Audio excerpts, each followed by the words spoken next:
Hello students, જય સ્વામિનારાયણ. સહજાનંદ વિદ્યાલય તરફથી ચાલતા ઓનલાઈન વિડીયો લેક્ચરમાં આપણે ધોરણ 12નું ચેપ્ટર 12નો અભ્યાસ કરીએ છીએ. અત્યાર સુધી આપણે ચેપ્ટરની થિયરીની બધી વાત કરી. હવે ચેપ્ટરમાં બાકી કોયડાના પ્રશ્નો, લખાણ સંબંધિત પ્રશ્નો અને સ્વાધ્યાયના પ્રશ્નો ચર્ચા કરીશું. બરાબર?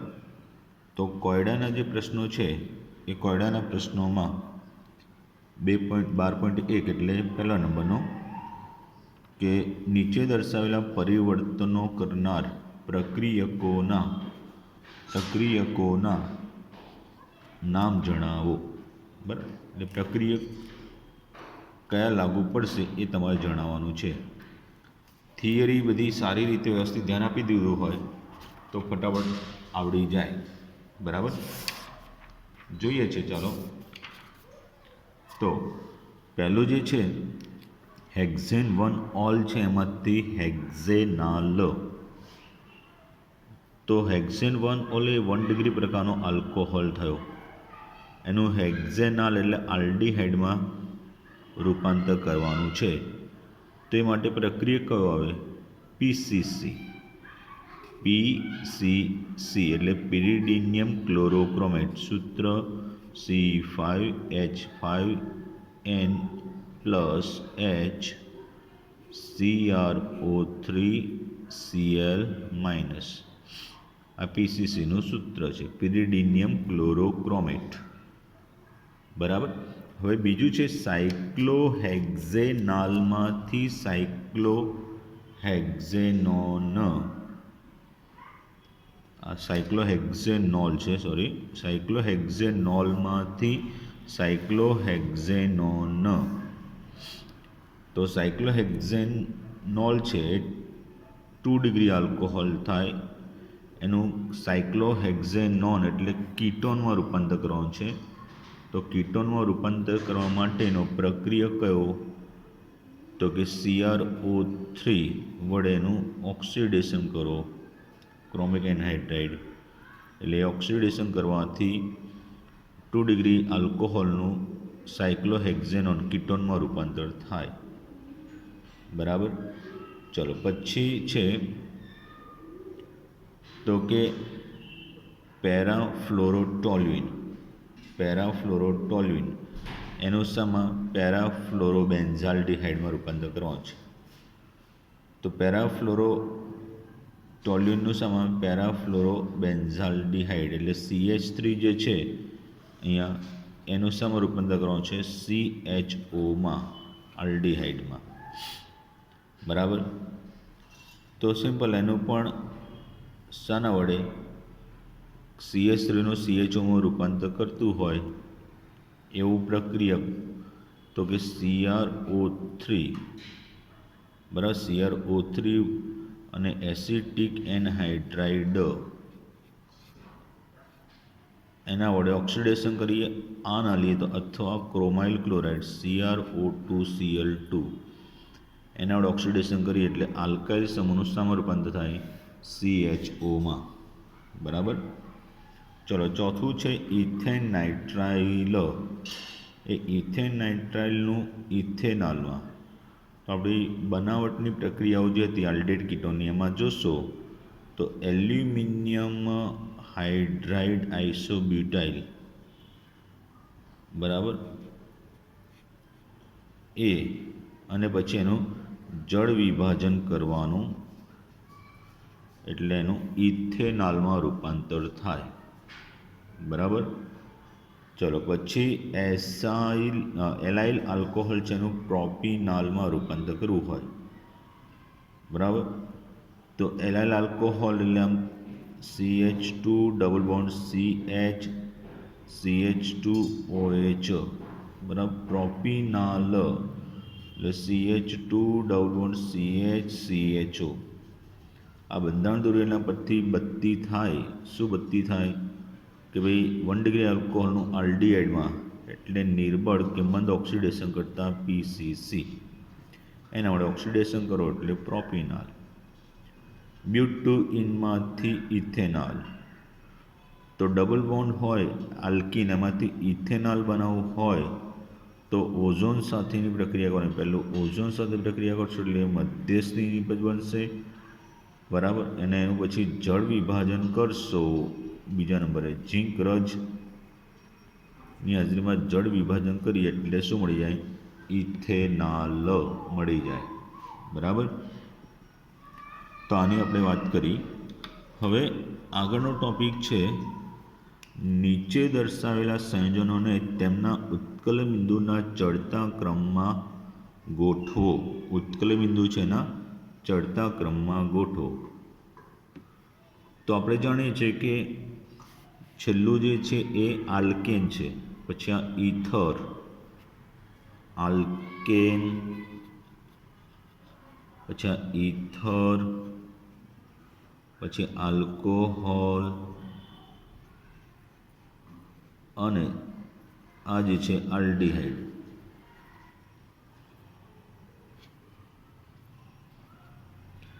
તો સૌથી ઓછું અંતરાણુય આકર્ષણ આલ્કેનમાં છે, એનાથી વધુ ઇથરમાં કે એમાં ધ્રુવીય બનશે, એનાથી વધુ આલ્ડીહાઇડમાં અને સૌથી વધુ આંતર આકર્ષણ આલ્કોહોલમાં, કે એમાં હાઇડ્રોજન બંધ પણ રચાય છે. જેમ આંતર આકર્ષણ વધતું જાય એમ ઉત્કલ બિંદુ વધતું જાય.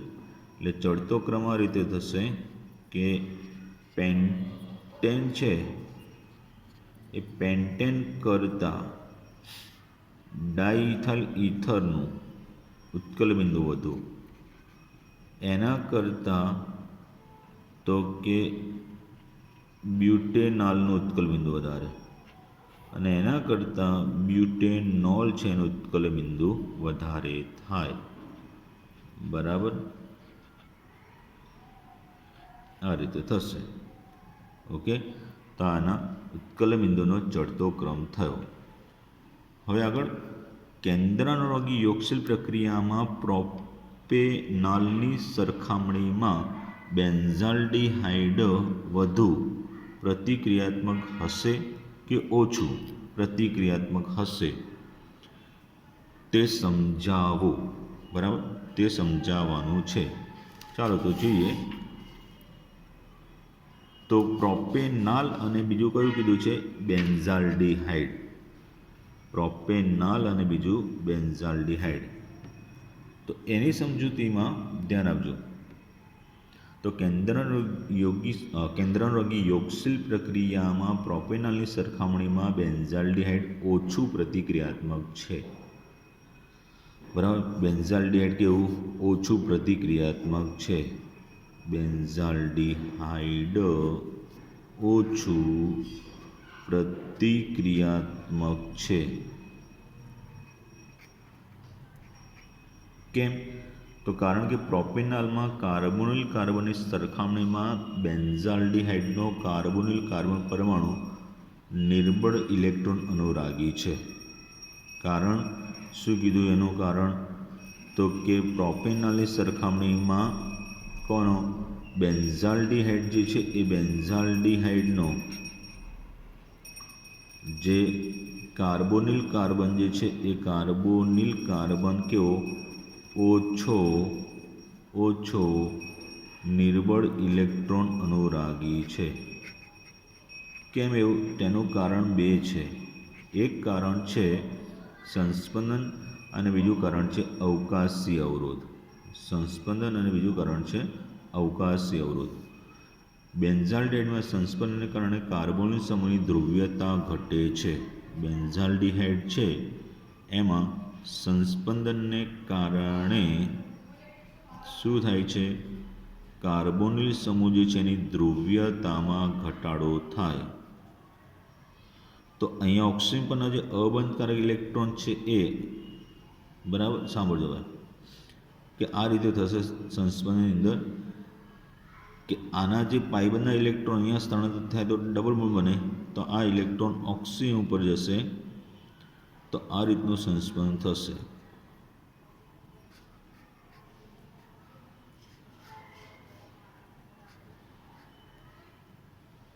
અહીંયા ડબલ બોન્ડ આવી જશે,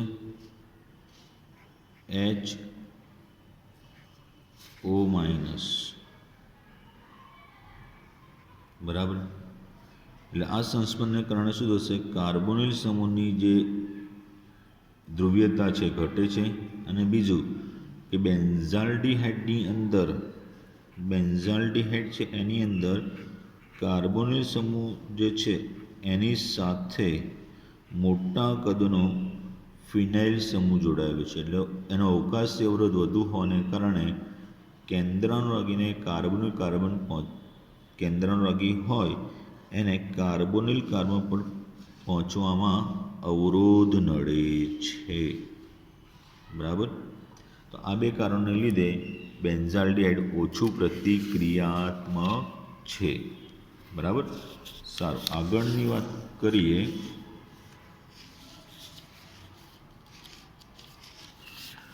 તો આ જે પ્રશ્ન છે આ ટાઈપના 3 માર્ક્સની અંદર પ્રશ્ન આવી શકે છે. તો એને જરા ધ્યાનથી સોલ્વ કરવા, બરાબર, સમજી વિચારીને. તો બરાબર પહેલાં આપણે એની રકમ સમજવાનો પ્રયત્ન કરશું, પછી એના ઉપરથી સમજૂતી મેળવીએ. એટલે રકમ એટલે એ જે કંઈ પ્રશ્ન રૂપે સમજાયું છે, એક કાર્બનિક સંયોજન એ જેનું આણ્વીય સૂત્ર C8H8O છે. બરાબર, ધ્યાન આપજો, સંયોજન એ છે એનું. તે 2,4-ડાય નાઇટ્રોફિનાઇલ હાઇડ્રેઝિન પ્રક્રિયક એ પ્રક્રિયક સાથે નારંગી લાલ અવક્ષેપ આપે છે અને NaOHની હાજરીમાં તેને I2 સાથે ગરમ કરતાં પીળા અવક્ષેપ આપે છે. તો આ સંયોજન ટોલેન્સ અથવા ફેલિંગ પ્રક્રિયકનું રિડક્શન કરતા નથી. પહેલું તો 2,4-ડાય નાઇટ્રોફિનાઇલ હાઇડ્રેઝિન્સ એ પ્રક્રિયક સાથે નારંગી લાલ અવક્ષેપ આપે છે. એ થયું. પછી બીજું કે NaOH અને I2 સાથે ગરમ કરતાં પીળા અવક્ષેપ આપે છે. એટલે આલ્ડિહાઇડ કીટોન હોઈ શકવાનું છે. આ સંયોજન ટોલેન્સ અને ફેલિંગ પ્રક્રિયકનું રિડક્શન કરતો નથી. દેટ મીન્સ એની સાથે પ્રક્રિયા કરતો નથી, એટલે આપેલ સંયોજનમાં કીટોન નથી, આલ્ડિહાઇડ છે. બરાબર. પછી બ્રોમિન જળ અને બિયર પ્રક્રિયક એટલે કેમેનોફોરનું એસિડિક દ્રાવણ એનો રંગ દૂર કરતા નથી. એટલે એનો અર્થ કે કેવું છે તો કે સંતૃપ્ત છે. અસંતૃપ્ત હોત તો રંગ દૂર થાત. બીજું, ક્રોમિક એસિડ સાથે ઉગ્ર ઓક્સિડેશનથી તે આ સૂત્ર ધરાવતું કાર્બોક્સિલિક એસિડ B બનાવે છે. બરાબર. તો A અને Bને ઓળખી પ્રક્રિયા સમજાવો. ધ્યાન આપજો, A અને Bને ઓળખીને પ્રક્રિયાને સમજાવવાનું છે. રાઈટ. તો એ પ્રમાણે આપણે વાત કરીએ. 1 મિનિટ.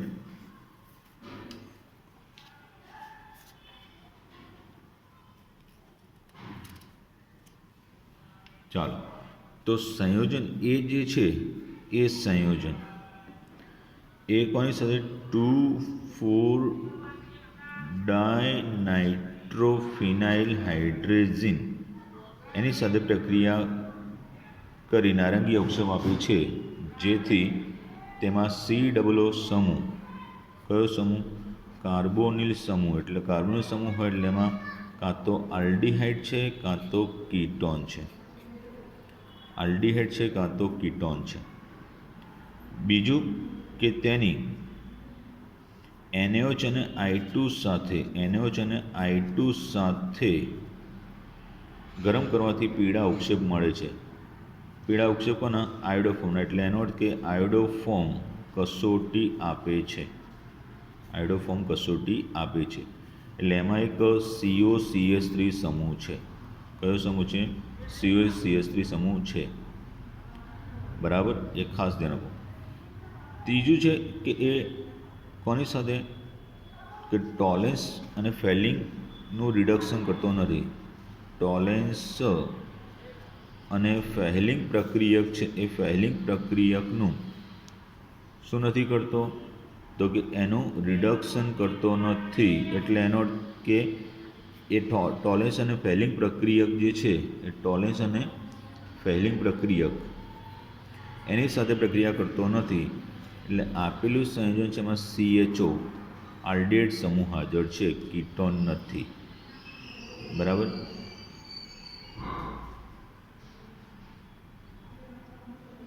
એક મિનિટ. ટોલેન્સ અને ફેહલિંગ પ્રક્રિયકનું રિડક્શન કરતો નથી એટલે મીન્સ કે એની ટોલેન્સ અને ફેહલિંગ પ્રક્રિયક સાથે પ્રક્રિયા ના આપે તો આપેલા સંયોજન CHO હાજર નથી પણ CO સમૂહ હાજર છે. ચલો આગળ. હવે આ સંયોજનમાં C8H8O બ્રોમિન જળ અને બેયર પ્રક્રિયક છે એનો રંગ દૂર કરતો નથી. એટલે આ સંયોજન અસંતૃપ્ત નથી. અસંતૃપ્ત એટલે એમાં કાર્બન પરમાણુ વચ્ચે ડબલ બોન્ડ નથી. બરાબર. એટલે કેવું છે? સંતૃપ્ત છે. બરાબર. પછી કીધું છે કે સંયોજન એનું ઉગ્ર ઓક્સિડેશન થતાં C7H6O2 સૂત્રવાળો કાર્બોક્સિલિક એસિડ બને છે. બરાબર. C7H6O2 વાળો કાર્બોક્સિલિક એસિડ બને તો તે બેન્ઝોઇક એસિડ થાય. C6H5COOH શું થાય? Benzoic acid. તો ઉપરની તારવણી પરથી એ સંયોજન તરીકે જો ફિનાઇલ તો ફિક્સ થઈ ગયો અને COCH3 સમૂહ હોય એટલે અહીંયા COCH3. તો આપેલું સંયોજન કયું થઈ ગયું કહેવાય? એ એસિટોફિનોન અને બી કયું થયું કહેવાય? Benzoic acid. બરાબર. હવે પ્રક્રિયા રૂપે લખીને અહીંયા સમજાવું છું, ધ્યાન આપજો.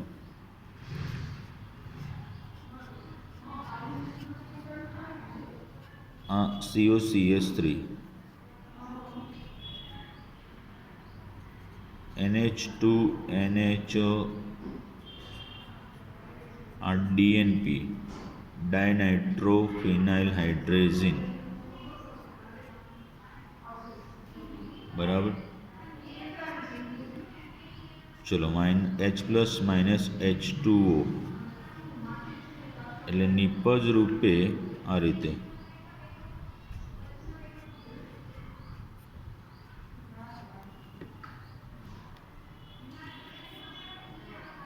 C ડબલ બોન્ડ N આ CH3 ઉપર. બરાબર. NH પાછું બેન્ઝીન NO2 આ રીતે થશે. હવે એની જો આપણે આયોડોફોર્મ કસોટી વિચારીએ, કઈ આયોડોફોર્મ કસોટી NaOH I2, તો આ રીતે પ્રક્રિયા થઈ COONA પ્લસ CHI3 મળે. બરાબર. અને છેલ્લી પ્રક્રિયામાં એનું ઉગ્ર ઓક્સિડેશન થાય.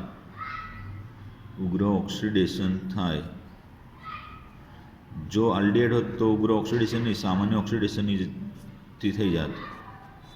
H2CrO4 નિર્બળ કે મંદ ઓક્સિડેશન કરતાં આવડે તો આ રીતે બેન્ઝોઇક એસિડ મળે.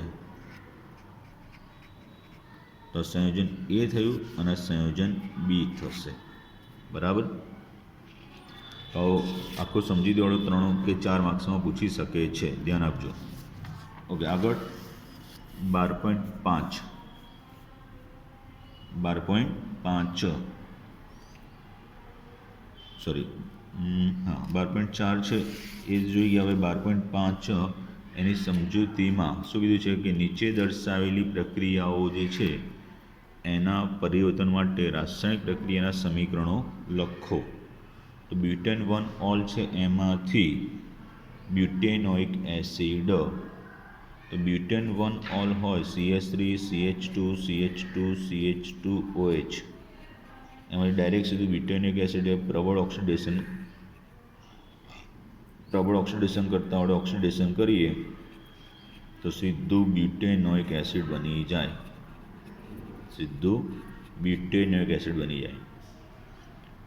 ચલો પછી બેન્ઝાઇલ આલ્કોહોલમાંથી ફિનાઇલ ઇથેનોઇક એસિડ. તો બેન્ઝાઇલ આલ્કોહોલ છે,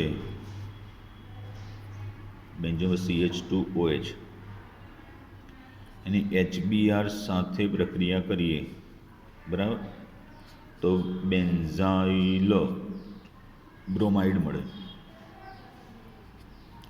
ચલો પછી એની કેસિયન અને કેસિયન સાથે પ્રક્રિયા કરીએ તો Br દૂર થાય તો ત્યાં Cn આવી જાય, CH2Cn, અને આનું જળ વિભાજન કરીએ Cnનું એટલે બેન્ઝીન પર CH2COOH એટલે ફિનાઇલ ઇથેનોઇક એસિડ. ચલો 1 બ્રોમો 3 નાઇટ્રોબેન્ઝીનમાંથી 3 નાઇટ્રોબેન્ઝોઇક એસિડ. તો આ રીતે 1 બ્રોમો 3 નાઇટ્રો, બરાબર, એનો Mg સાથે ઇથર દ્રાવકની હાજરીમાં પ્રક્રિયા કરો એટલે શું બનશે? અહીંયા MgBr NO2 ગ્રિગ્નાર્ડ પ્રક્રિયા થઈ ને. હવે એને સૂકો બરફ ઉમેરીએ, CO2 સૂકો બરફ, તો શું બનશે? અહીંયા ગ્રિગ્નાર્ડ પ્રક્રિયક ઉમેરી C double bond O OMgBr અને અહીંયા NO2, અને પછી એની જળ વિભાજન પ્રક્રિયા કરીએ એટલે આ COOH સમૂહ થઈ જાય, આ NO2 થઈ ગયું, અને બીજું શું દૂર થઈ જાય? MgOHBr. ચોથું 4 મિથાઇલ એસિડોફિનોલમાંથી બેન્ઝીન 1,4 ડાયોઇક એસિડ. તો COCH3 અહીંયા CH3, બરાબર, ઓક્સિડેશન કરીએ કોના? KMnO4 KOH એના વડે, બરાબર, ઓક્સિડેશન કરતાં એટલે અહીંયા શું મળશે? એનો ક્ષાર બની જશે, અહીંયા CW બની જશે, બરાબર. KOH સાથે પ્રક્રિયા થાય એટલે બંનેના અહીંયા પણ આનો CH3 એનું ઓક્સિડેશન થાય, COOH આનું CH3નું પણ થાય, COOH પણ એનો KOH સાથે પ્રક્રિયા થઈને એનો ક્ષાર બનશે, પોટેશિયમ. પછી મંદ H2SO4ની હાજરીમાં પ્રક્રિયા કરીએ, બરાબર, એટલે K+ દૂર થઈને H જોડાય એટલે બેન્ઝીન 1,4 ડાયોઇક એસિડ, ટોર્થેલિક એસિડ કહેવાય. સાયક્લોહેક્ઝીન છે, એમાંથી હેક્ઝેન 1,6 ડાયોઇક એસિડ. તો સાયક્લોહેક્ઝીન એનું ઓક્સિડેશન કરવામાં આવે કોના વડે? KMnO4 છે એના વડે, બરાબર, એટલે ત્યાં દ્વિબંધ છે એ દ્વિબંધ તૂટી જાય એટલે આ રીતે COOH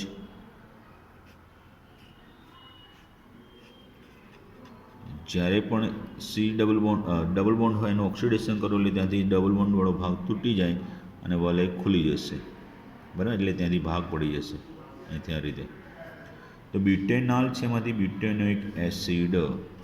તો બ્યુટેનાલ એટલે CH3 CH2 CH2 CHO, એનો બ્યુટેનોઇક એસિડ એટલે મંદ ઓક્સિડેશન કરતાં ટોલેન્સ પ્રક્રિયક AgNH3 ટ્વાઇસ પ્લસ, બરાબર, એના વડે ઓક્સિડેશન કરીએ કે ફેલિંગ પ્રક્રિયક વડે કરીએ તો એ ઓક્સિડેશનથી CH3 CH2 CH2 COOH મળે, બરાબર. તો આ રીતે 5 કોયડા આપેલા તેની સમજૂતી મેં તમને આપી છે, બરાબર. 1-2 વાર જોશો, સમજશો એટલે ચોક્કસ આવડી જશે. જય સ્વામિનારાયણ.